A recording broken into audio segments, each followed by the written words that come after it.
Assalamualaikum warahmatullahi wabarakatuh. Perkenalkan, nama saya Lydia Fasya Ayuning Tias, NIM 240600181200025.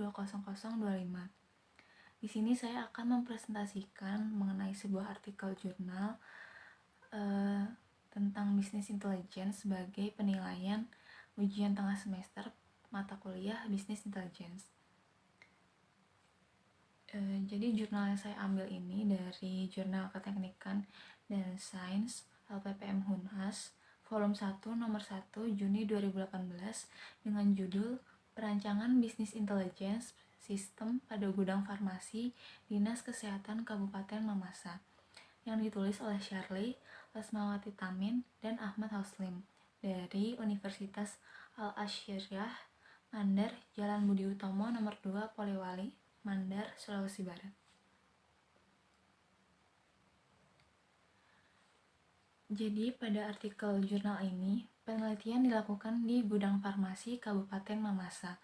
Fokus dari penelitian ini adalah perancangan sistem informasi dengan menggunakan pendekatan bisnis intelligence untuk menganalisis data transaksi yang ada menggunakan metode OLAP.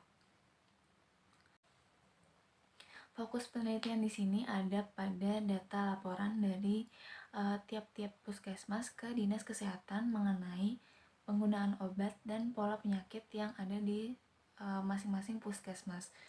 Dengan menggunakan pendekatan bisnis intelligence ini nantinya bisa membantu instansi dalam meningkatkan kualitas pengambilan keputusan untuk menyelesaikan masalah yang akan dihadapi.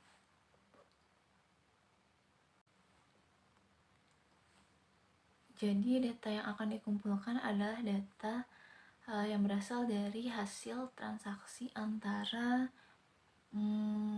puskesmas dengan dinas kesehatan dalam melakukan permintaan obat dan pelayanan pasien.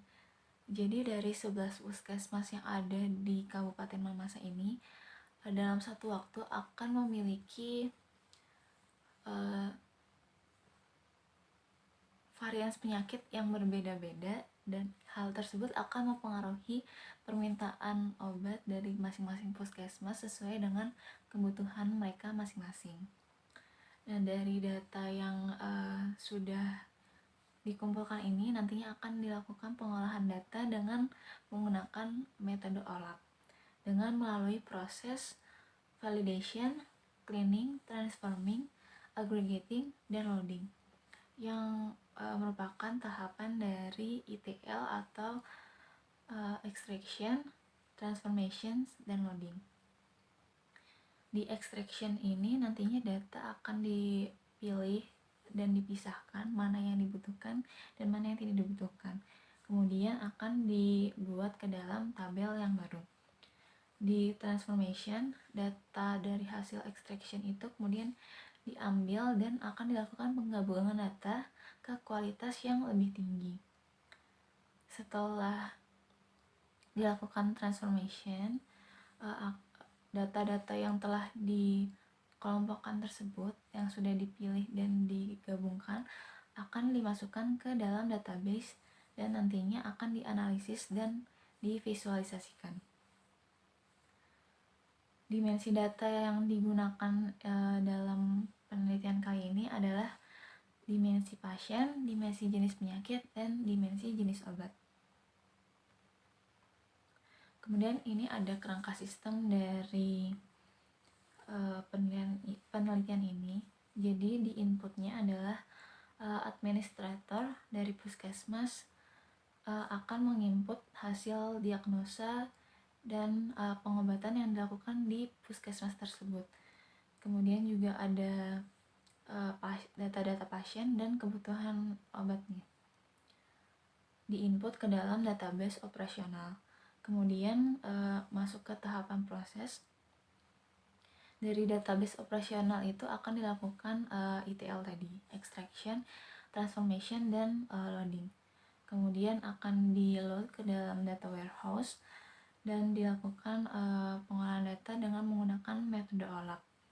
Nantinya outputnya adalah akan diterima oleh Dinas Kesehatan dan instansi dari farmasi. Hasil-hasilnya ada analisis kecenderungan penyakit, kecenderungan obat, dan diagnosa pasien dari tiap-tiap puskesmas.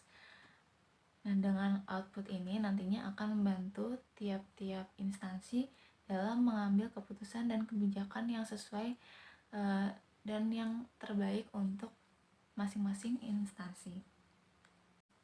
Kemudian di sini ada alur sistem bisnis intelijen.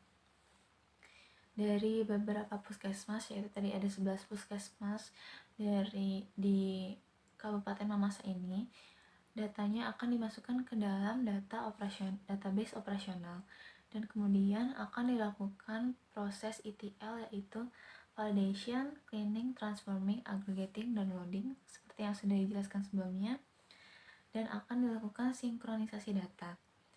Jika ada data yang tidak sesuai, maka akan di-cancel dan dikembalikan ke database operasional atau juga bisa di-hold.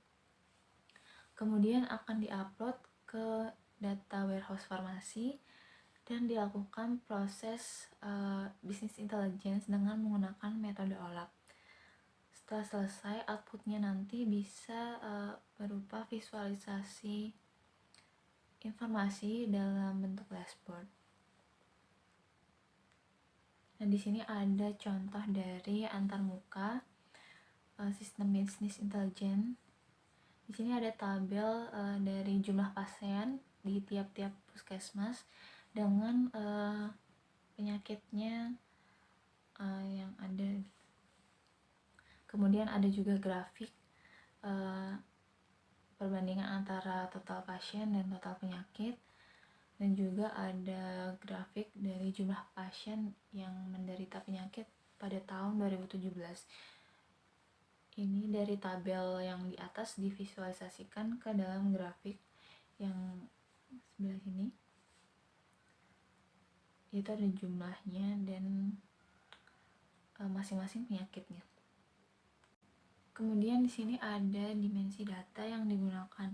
Seperti yang sudah disebutkan sebelumnya, yang pertama ada dimensi pasien. Di grafik ini ditunjukkan perbandingan antara data pasien dengan data penyakit. Dengan dimensi ini akan menunjukkan jumlah pasien yang menderita penyakit tertentu pada kurun waktu tertentu di masing-masing puskesmas. Nah, dengan adanya grafik ini nantinya akan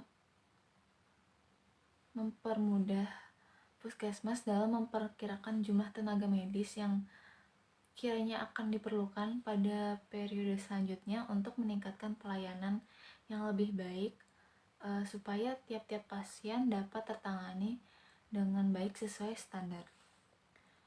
Kemudian yang kedua di sini ada dimensi jenis obat. Grafik di sini digambarkan perbandingan penggunaan obat terhadap suatu penyakit dengan jumlahnya masing-masing. Kemudian dengan dimensi ini bisa mempermudah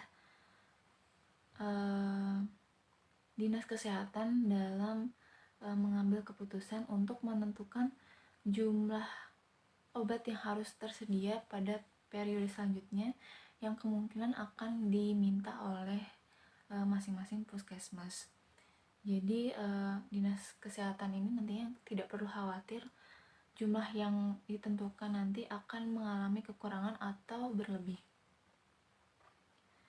Kemudian yang terakhir atau yang ketiga ini ada dimensi penyakit. Di grafik ini ditampilkan